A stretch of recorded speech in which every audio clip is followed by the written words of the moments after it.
sobanukirwa isoko y'ubwiru bwahishuwe, umenye byinshi bitavuzwe biri kujya byavugwa byahindura ubuzima bwawe. Shalom, shalom, shalom. Hallelujah bene data. Hallelujah brothers. Turabashimiye cyane. We thank you very much. Kubera ko mudahema kudukurikira. Because you always follow us. Natwe turabakunda kandi tukabakundira n'ikiri muri mwe. And we love you, we love what is in you. Mani bamugisha cyane. God bless you abundantly. Duha undi Habineza Anise tugarutse.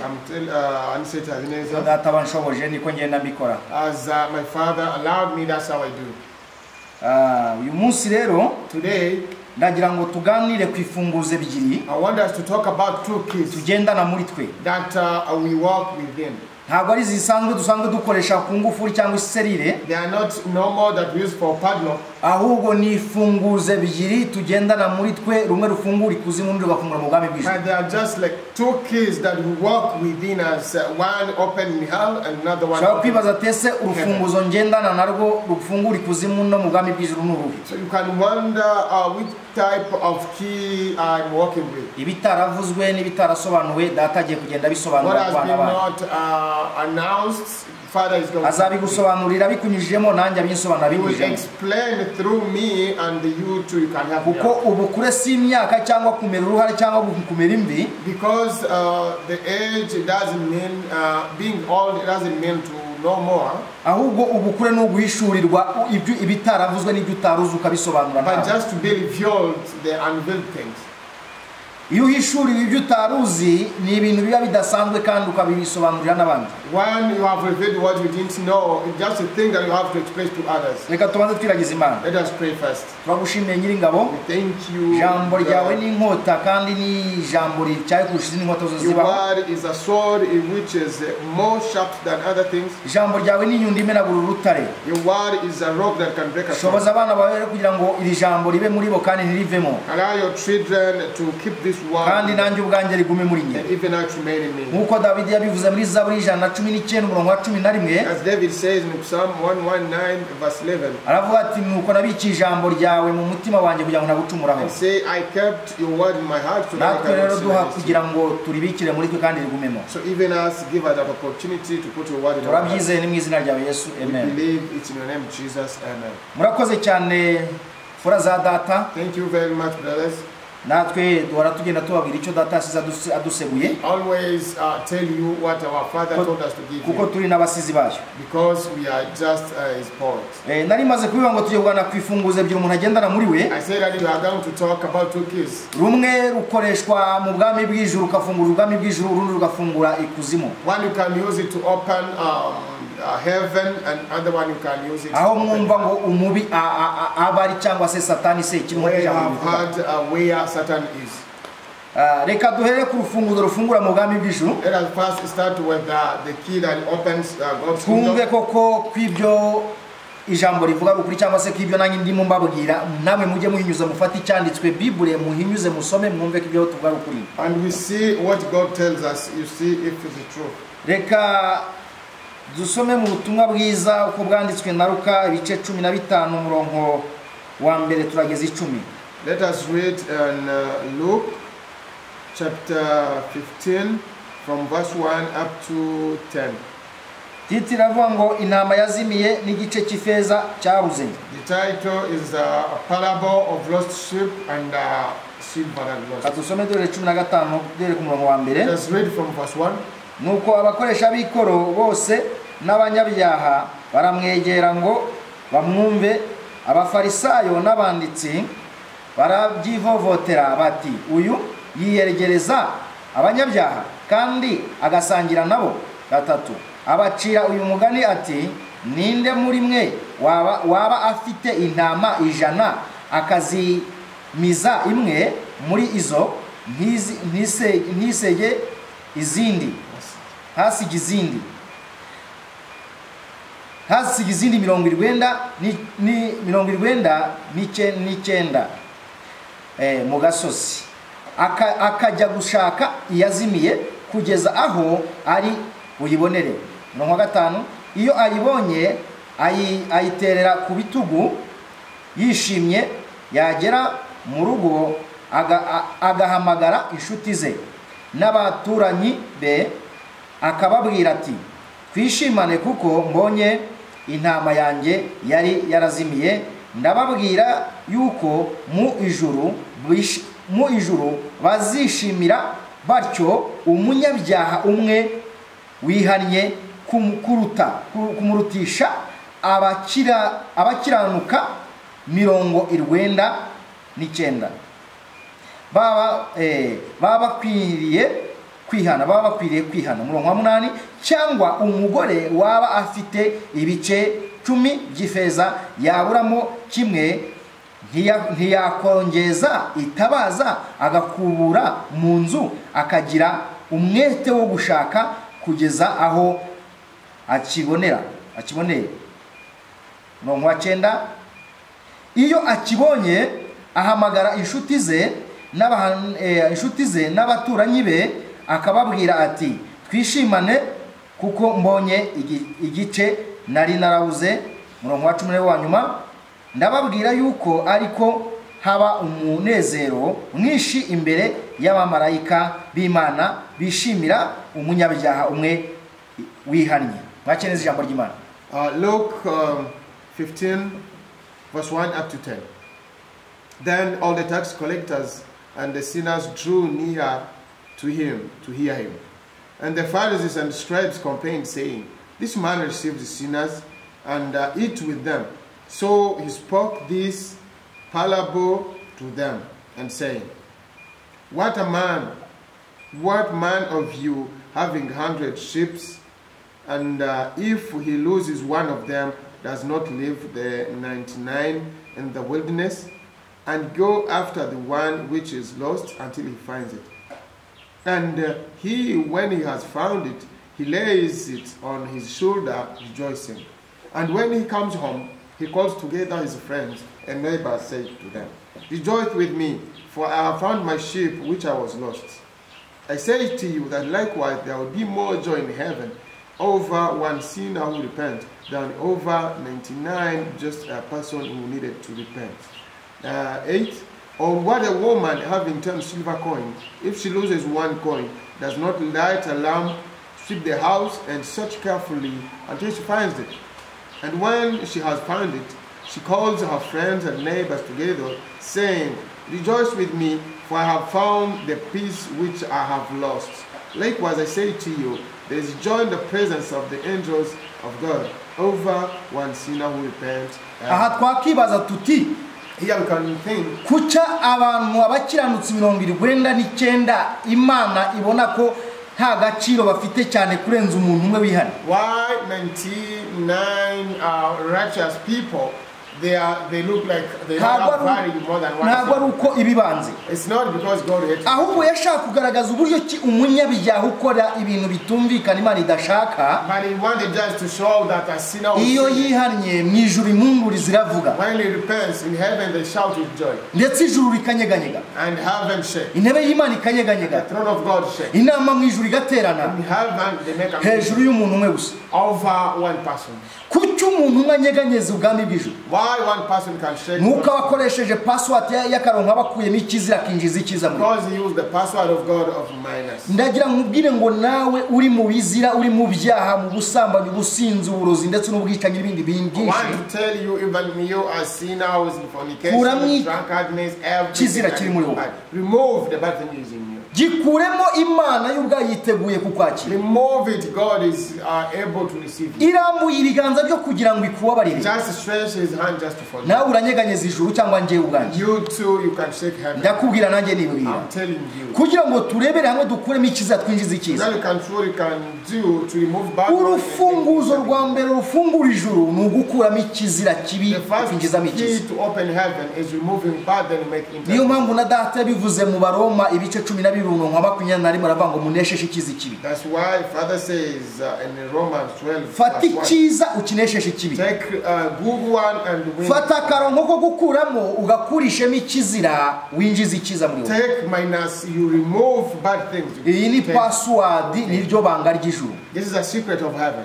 iyi password nirwo rufunguzo rufungura ubwami bw'ijuru. This password is a key to open God's kingdom. Uru rufunguzo This key nirwo rwonyine rugaragara mu mitima y'abizera bagomba is gukoresha. the one that is being shown in the hearts of Niba people. utari ufite umunsi ndarukubwiye nirwo rufungura If you ijuru. don't have it, I'm telling you this. Password zose ukoresha zose nta kamaro cyane zifise, nako karangirira kuri iyi si, ariko The whole igira akamaro password cyane that ni iyi. you have, they are all important, yes, but here in this world. But the better one is this one. Kuko izi ngizi dukoresha Because this time we use, zigira umumaro w'umwanya they mutoya. are important but in short time. Iyo ikuyemo cyangwa undi akayimenya ntabwo iba igifite When you agaciro cyane. remove all other one and knows it, is not Ariko important. iyi ngiyi iyo uyimenya ukayibwira na mugenzi wawe, bose bagenda bakira, imitima myinshi And this ikagira password, kugamira. when you know it and you give to your friends, the hearts of many. Koresha uru rufunguzo niba utaruzura rubwiwe.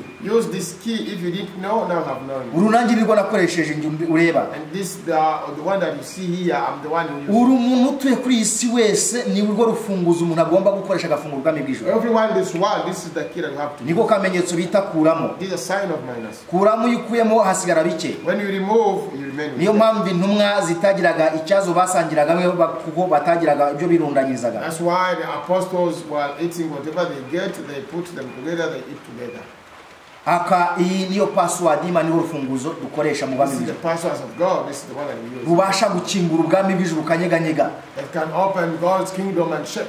Ibizima basarafa abakerubi ndetse n'abamara bose mu ijuru The bakavuza livings impundu. of angels, Chelabdians, they all shout with joy. Nawe ibyo bibirimo muvandimwe nshuti yanjye ndakubwiye ngo bireke ufunguze uru rufunguzo rwawe. Even you use that good thing that you have, then remove the bad Urwo one. rwa rufunguzo rwa mbere batuvuzeho. That was the first key. Mureke tuganire ku rufunguzo rwa kabiri rufungura ikuzimu. So let us talk about the second key that opened in hell. Niyo mirongo nayimaze kubabwira yaho tugomba gusoma. As I told you, the verses that we are going to read. Turasoma no mu byahishuriwe Yohana ibice bitatu murongo wa 17 tugeze 22. We read in Revelation chapter 3 from verse ibice bitatu murongo wa 17 kugeza 22. verse 17 up to 22. Reka dusome mu izina rya Yesu. Let us read the name of Ariko Jesus. nkwibutsa kuri rufunguzo rwa kabiri rufungura ikuzimu. But to remind you that the second key opened in hell. Ariko nubishaka wahera na 14 ukarangiza 22. If you want, you can even start on verse 12. Yenda reka dusome igice cyose ntacyo tukirangiza ntacyo Let bitwaje. us read the whole chapter. Reka duhere 14. Let us start on 14. Teya iravuga ngo urwandiko rwandikiwe Abirodokiya. The title is the lukewarm church. 14 aravuze ngo wandikire marayika w'itorero ry'Odokiya uti uwiyita Amena, umugabo wo guhamya kandi ukiranuka w'ukuri, inkomoko y'ibyo Imana yaremye, aravuga aya magambo ati 15 nzi imirimo yawe yuko udakonje kandi ntubire, iyaba wari ukonje cyangwa wari ubize, nuko rero kuko uri akazuyaze udakonje ntubire ngiye kukuruka. 17 kuko uvuga uti ndi umukire, ndatunze kandi ndatunganiwe, ntacyo nkennye, utazi yuko uri umutindi wo kubabarirwa kandi uri umukene n'impumyi ndetse wambaye ubusa. 18 dore ndakugira inama ungureho izahabu yatunganijwe mu ruganda, ubone uko uba umutunzi, kandi ungureho n'imyenda yera kugira ngo wambare isoni z'ubwambure bwawe zitagaragara, kandi ungureho umuti wo gusiga ku maso yawe kugira ngo uhumuke. 19 abo nkunda bose ndabacyaha nkabahana ibihano, nuko rero gira umwete wihane, dore mpagaze ku rugi ndakomanga, umutima niwumva ijwi ryanjye agakiza 20 dore mpagaze ku rugi ndakomanga, umutima niwumva ijwi ryanjye, agakiza ngura urugi nzinjira. Nukingura urugi rw'umutima wawe nzinjira.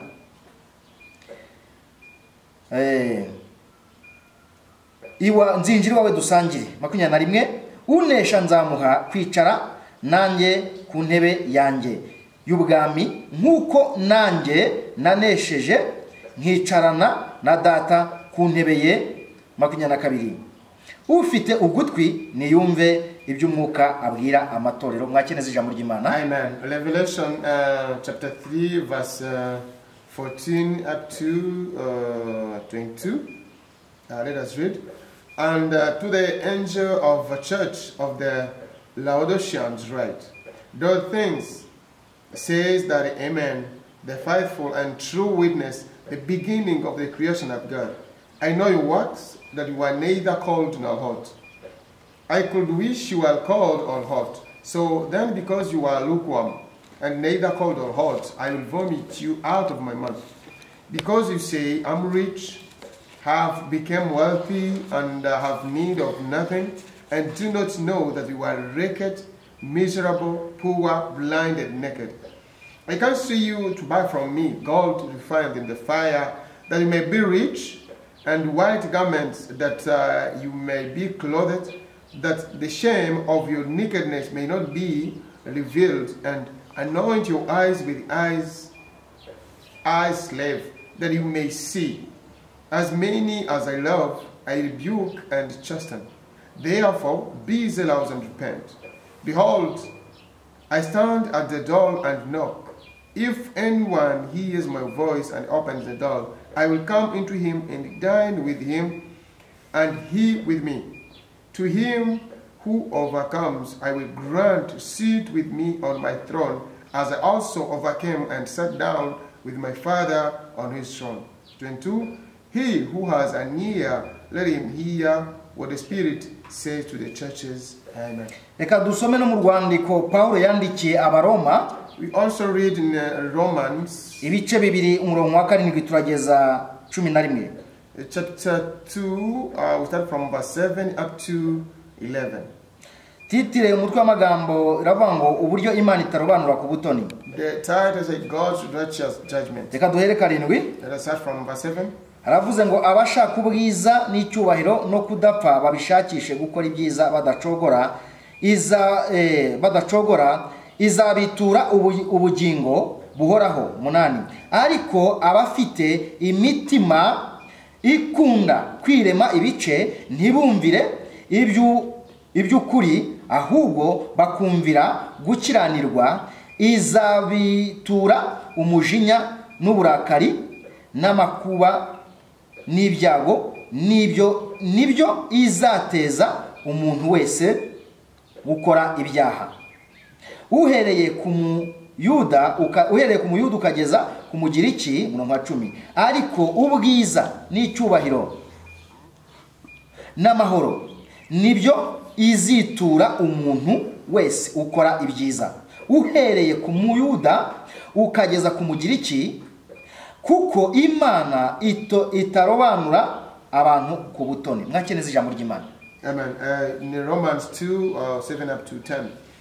Eternal life to those who by patient continuance in doing good seek for glory, honor, and immortality. But to those who are self-seeking and do not obey the truth, but obey unrighteousness, indignation and wrath, tribulations and anguish on every soul of man who does evil, of the Jews first, and also of the Greek.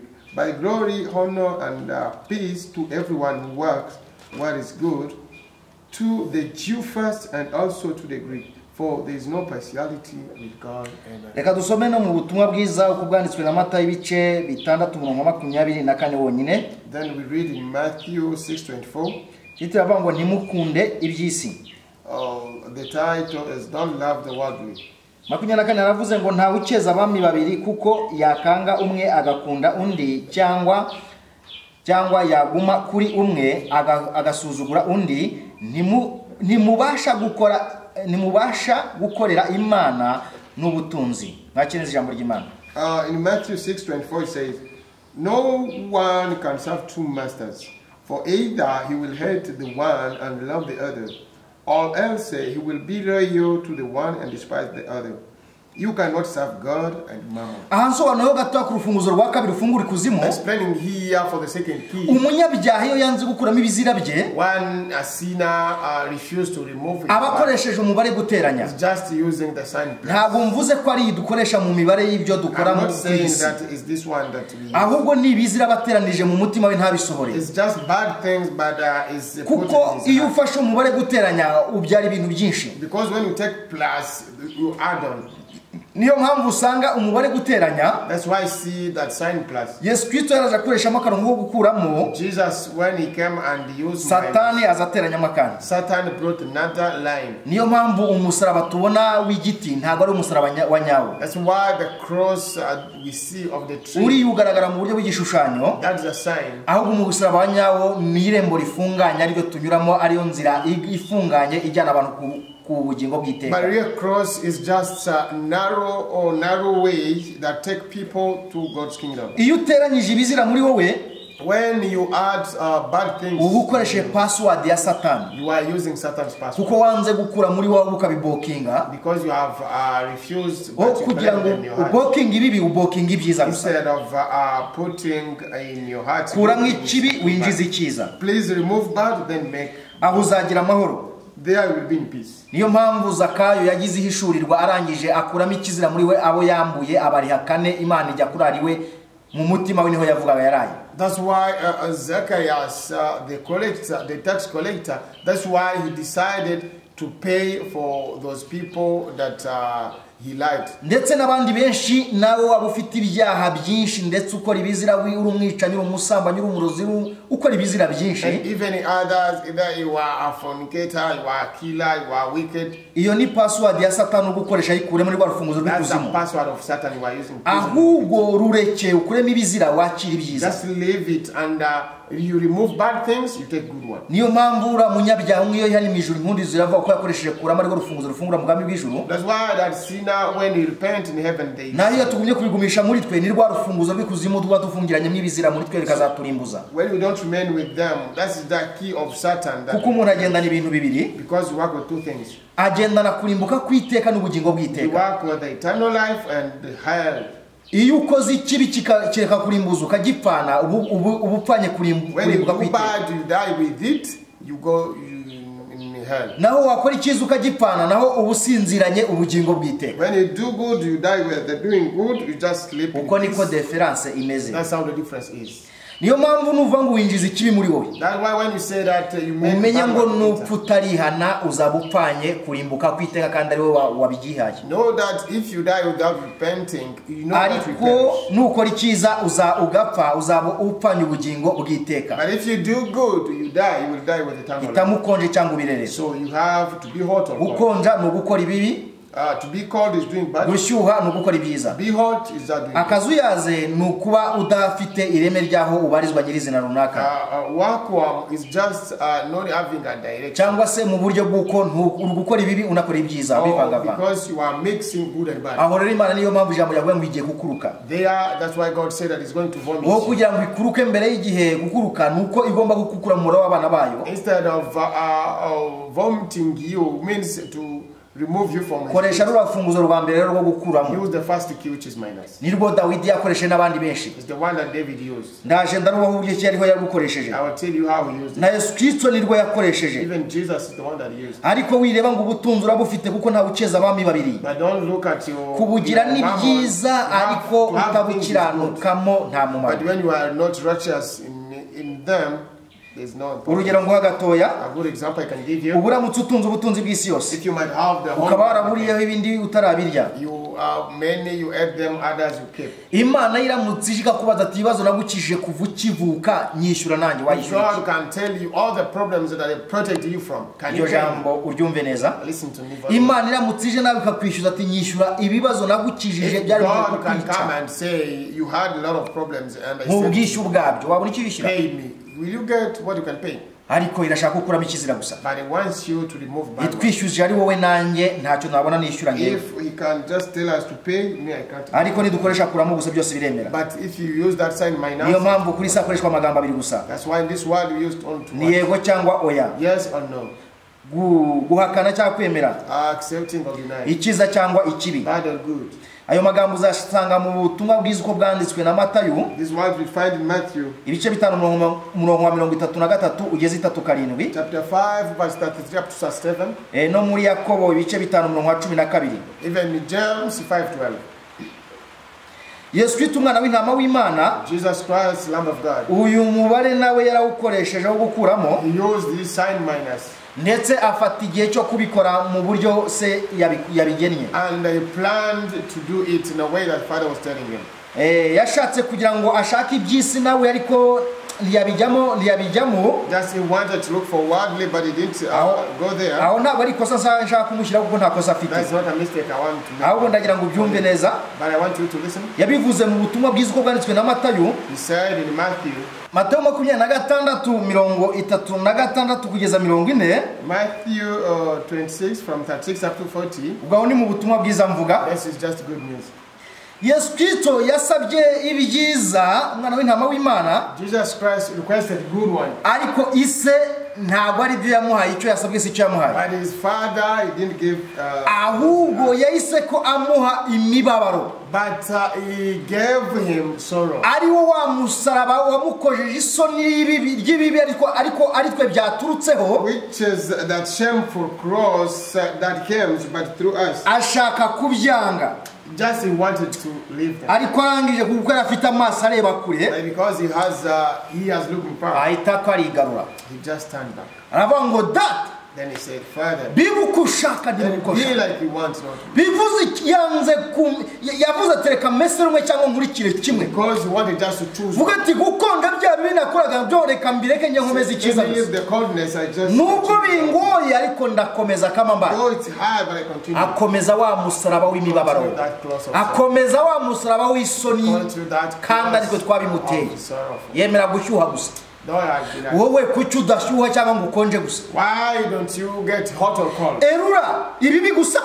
Choose. Ubikore ni wumva bihaza uzabive mu bivuye. Do them as you want. If you shuha ukora ibyiza gusa utajya mu bibi ubiyuhamemo. Be hot and do good. Nkuko Yosefu yero yaravati sinarya na mabuja. Like Joseph say that I can't sleep with. Arinda yahamiriza abango jyana icyo ujyanye ariko ikiri muri nge ntukijyana. Then he say take whatever you take but you don't. Curo yakabira rongera hamye aravuga ngo ibidatabuje yampaye iby'ubu bwami bwose ariko mu byo yanyimye mu byo yampaye we ntigeza kumva. Secondly he say what I have been given what ni gute ngewe reka nihe urugero ni gute ngewe nakora ibi narangiza nkavuga ngo ndakijijwe. Let me give an example for myself. Ijambo n'umuhigi rizandondora. While is a hunter it will put me out. Yaravuze ngo murabikora nk'abihorera mukagira ngo mpamwe namwe ngo hari umunsi nzaba nabishyize ku murongo uko bikurikira. Then he say you do it I leave you. You think that I'm like you. Arongera bivuga yewe aho ngaho uzabisanga muri Zaburi ya 50 murongo wa 14 ugeze 23. Psalms 50 from 15 up to turabikora ahantu muhatinde.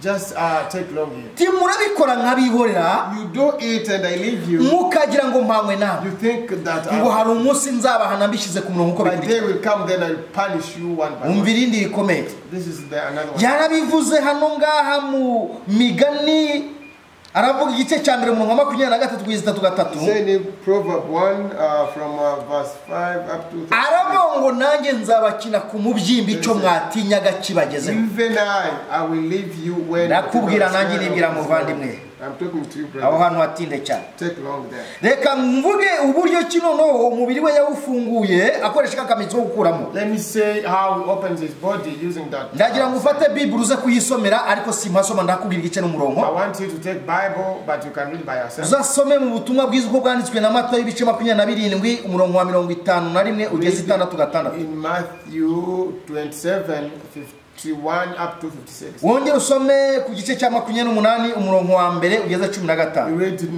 Matthew 28:1 up to 15. Noneho kugira ngo ubibone neza for you to see it very well. uburyo ari umubiri we yakoresheje kara kamenyetso ko gukuramo. How is his body that used this sign? Ariko hanarimvuze umwenda w'urahera watabutsemo uhereye kugera hasi. Here I was saying about Akakabiri yakoresheje that fall.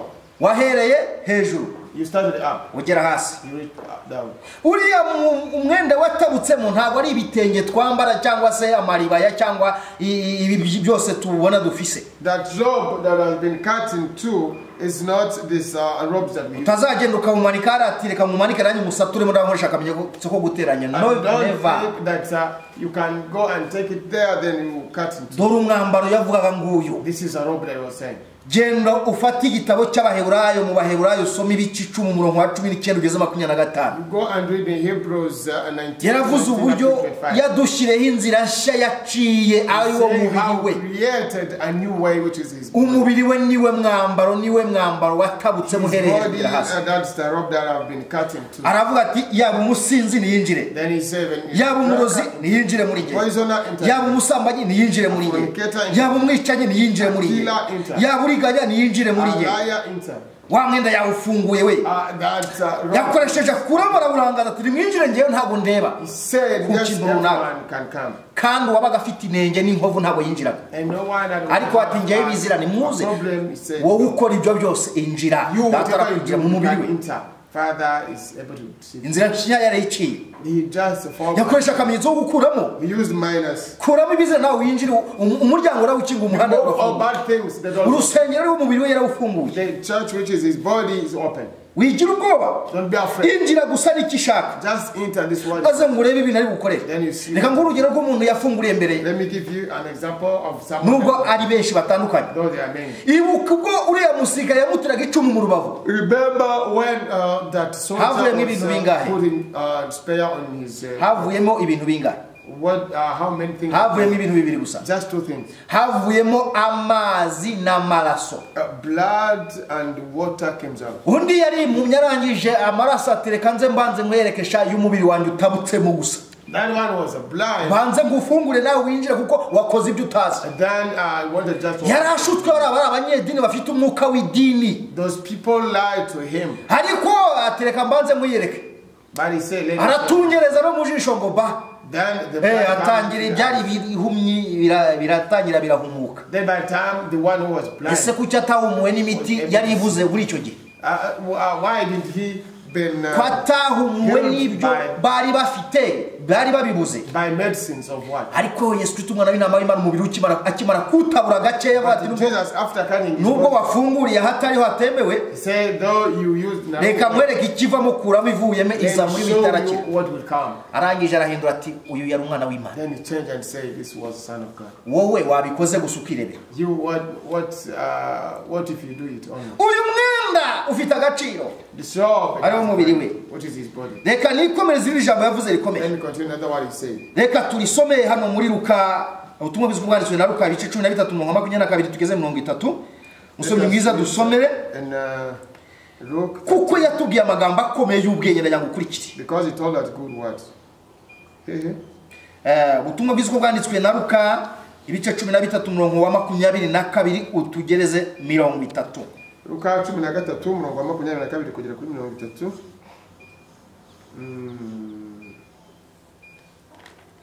Katuasome. Nawe ufashe intwaro yawe urimo uwisomera kugira ngo uhinyuze ibyo tukubwira ko ari ukuri cyangwa ko tukubesha cyangwa se ko ari ukuri tuguha. Luka 13 duhere ku murongo wa 22. Okay. Ya tugeze 30. Kuri 30. Luka 13:22 ajya mu mudugudu n'ibirorero yigisha. Banzo tubwire titre babaza Yesu abakizwa. Babaza Yesu ngo abazakizwa abangana iki ni ikibazo gikomeye kandi bari bavuze atari kubundi uwo muntu azakizwa abazakiza ni bangaye bazakizwaho. Dukomereza ajya mu midugudu n'ibirorero. Ajya mu midugudu n'ibirorero yigisha ari mu nzira ajya Yerusalemu. Umuntu aramubaza ati databuja. Umuntu amaze ati databuja. Mbese abakizwa ni bake? Abakizwa ni bake bangana iki? nawe aramusubiza ati mugire umwete wo kunyura mu irembo rifunganye. Ndababwira yuko benshi badashaka kurinyuramo ntibabibashe. Ariko noneho nyir'inzu namara guhaguruka agakinga urugi rwe nawe natwe tukagenda nge nawe tukumanga ati dukingurira dukingurire.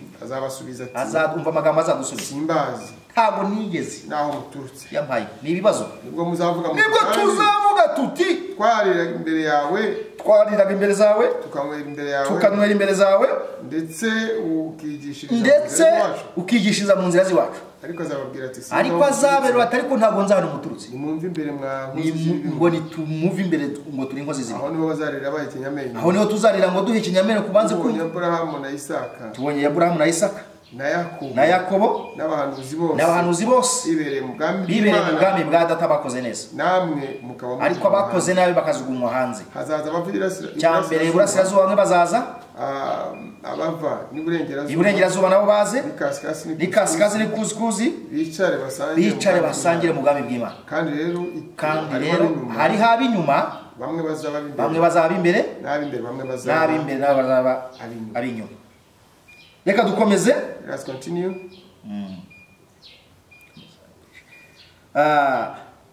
Sobanureho gatoya. Let me explain just a little bit. Tekereza kuba warakoze umurimo w'Imana, waratanze icya 10 n'amaturo, ndetse ugafasha indushyi ukagira gute. About how you did everything, ukarimbuzwa n'akantu kamwe gusa. But you are just perished because iri jambo ndagira ngo uritinde uryumve neza. This is why I want to take longer on it. Ngo bamwe tuzajya imbere dutangiye tumaze teko mwigisha. Some will say, twebwe ko twagukoreye gutyo kunuko, we served you, tukabigenza gutyo, we do this.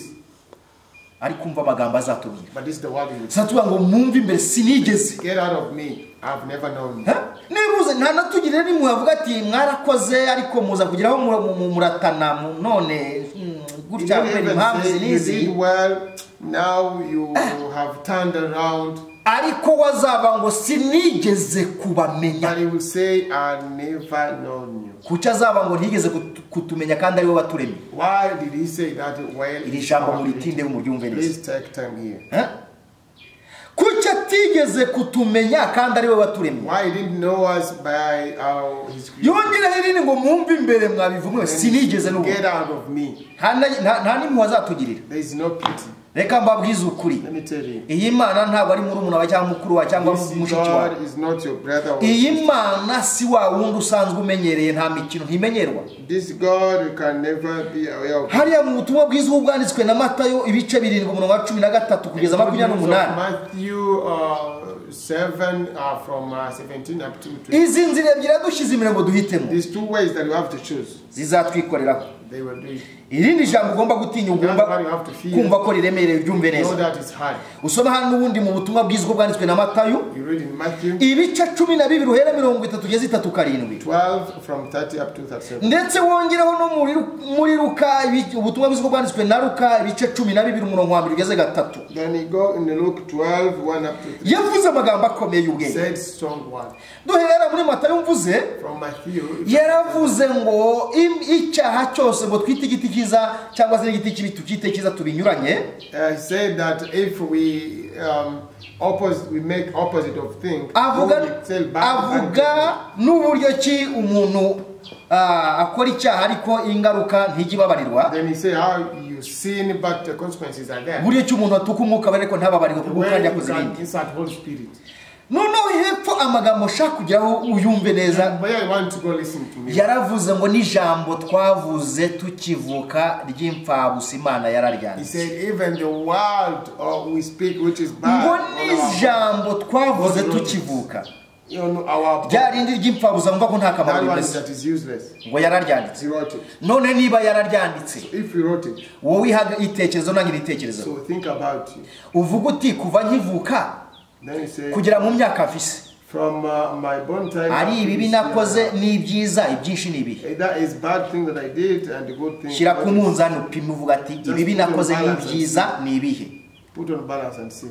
uhite wiha igisubizo aho uvuga ati none ibi nakoze ari byinshi. Then you give an answer by yourself. Koresha akamezo ukuramo uvuga ati ndabiretse. Use minus.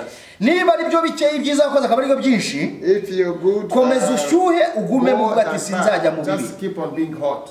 Ayo mahitamo dufite urufunguzo wo gufungura ikuzimu tugakora ikibi gusa tukakigumamo tukazarimbuka tugashya ngo tuzaba tubyihitiyemo. Dufite urundi rufunguzo rwa kabiri rwo gufungura ubwami bw'ijuru tugakuramo ikizira muri twe tugahabwa ubugingo bw'iteka. Hitamo ikigukwiriye, ntabwo Imana ihatiriza. Yabitubwiye mu butumwa bwiza uko bwanditswe na Luka, arabidusobanurira ariho twabonye kare turanahasoma twumva iki ijambo ritubwira kuko yarabitubwiye aravuga ngo ninde muntu wajya kubaka inzu y'amadafari ndende utabanza kubara umubare w'impiya zizazuza kugira ngo ejo itazamunana abantu bakamuseka. Bivuze ngo nujya mu by'Imana jya ubanza ubyitonde umenye ngo ngiye kubijyamo n'irembo rifunganye rirangora ariko ndemera nikorera umusaraba we mukurikire. Niba utabishobora uhakana, ntabwo Imana ijya ifata umuntu ku ngufu kandi ntabwo tuyitsindira kuko ntabwo ari imboga zahagaze. It's not a vegetable. Gusa icyo tukora turaguhendahenda wakumva uko utakumvuga rero.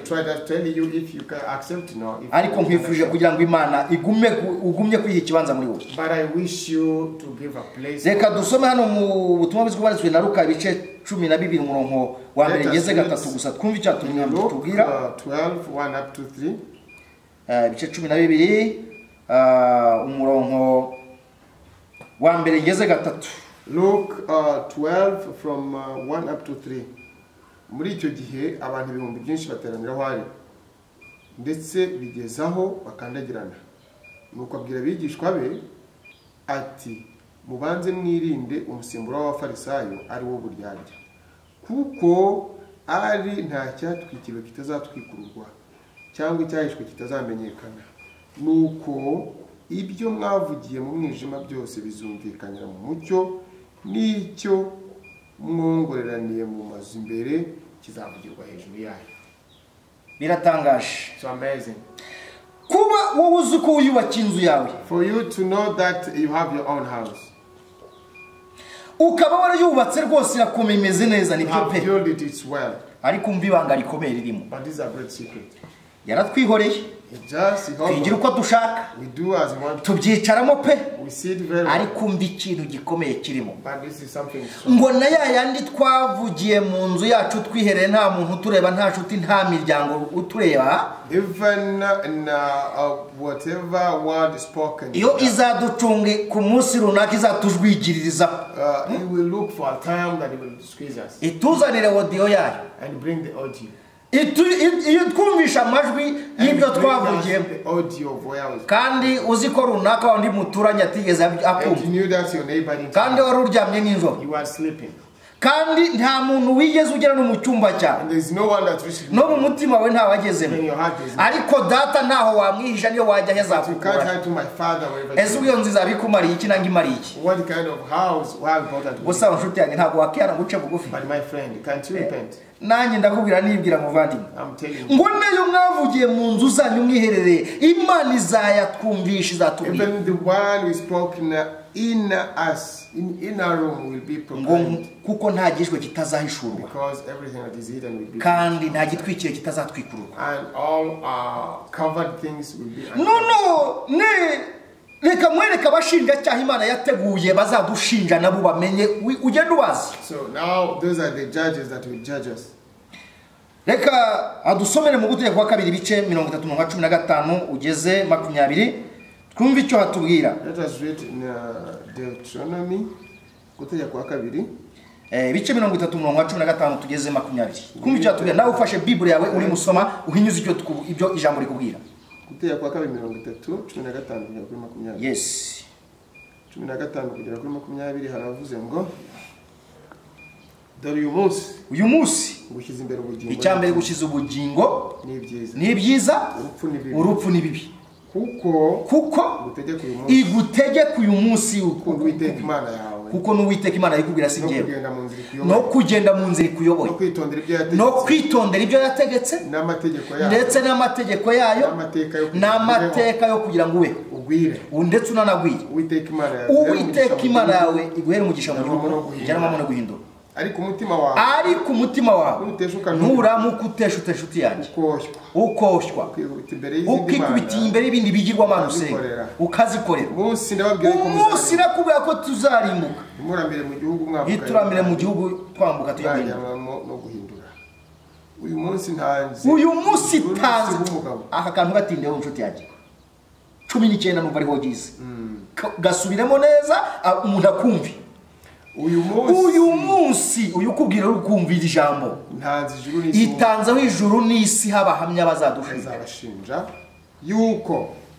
yuko igushize ubugingo n'urupfu n'umugisha n'umuvumo hitamo ubugingo iduhitiyemo none ujye wabona kubaho n'ibyo washaka byose Imana yawe uyumvire uyifatanye akaramata kuko ari ubugingo bwawe no kuroma kwawe kugira ngo ubone kuba Uwiteka yarahiye basokuruza banyu Aburahamu Isaka na Yakobo kwazahaba none isi izakubwira ati dore igihe wari ugusambanira hanaha cyangwa ukora ibizihana dore ikumurika ati dore the world will put you on air.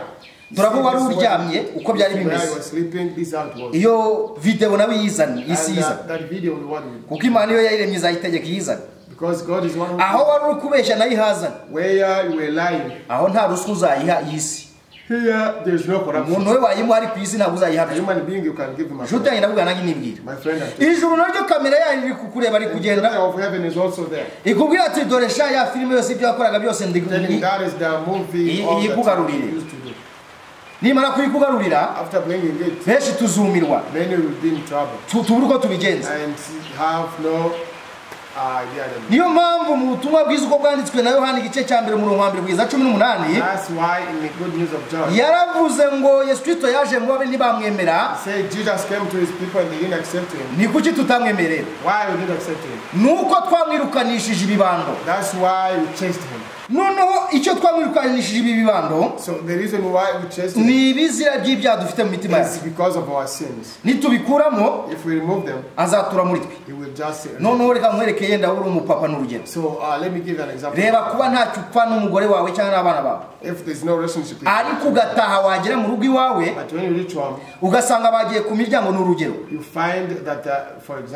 n'ibibando with sticks kandi najaza bamufitanye kuko ati subirayo they say go back we nk'umupapa bareba gute as a father what can you do none reba rero ipfunwa bagira ubwawe so now the problem that you can face reba Yesu Kristo waje gucungura be ariko tukamwirukana Jesus Christ who came just to redeem his people but ariko Yesaya 55 umurongo wa 3 kugeza 11 Isaiah 55 yaravuze ngo nimushaka Uwiteka bigishoboka abonwa mu mwamaze bigishoboka akiri mugufi while you still have time arongera aravuga ati abantu bashaka kutabyemera reka mbashakire ikimenyetso kizabibemeza neza iki kimenyetso ngiye kukivuga ari nacyo nasoreza ndi mu gusoza reka tujye mu rwa kabiri rwa Bikorinto let's go in 2 Corinthians igice cya mbere mu 20 tugeze 22 chapter 1 verse 20 up to 22 aravuga ati abantu bashaka kutazabyemera reka numva ikimenyetso cy'igihamya kibereka yuko ngewe ndi kumwe nabo kandi nshaka gutura muri bo neza no then he said it might be they didn't accept let me give them a sign wa kabiri wa Bikorinto igice cya mbere umurongo wa 20 reka masome mu izina rya Yesu 2 Corinthians 1:20 turagendageza 22 up to 22 titre haruguru iravuga ngo iby'imigambi Paulo yari afite yo gusura aba Korinto. The title is the plan of Paul to visit Corinthians. 20 aravuze ngo 20 says iby'Imana yasezeranije byose muri we nimo iri nicyo gituma ari we udutera kuvuga ngo amena ngo Imana ihimbazwe natwe 21 Imana niyo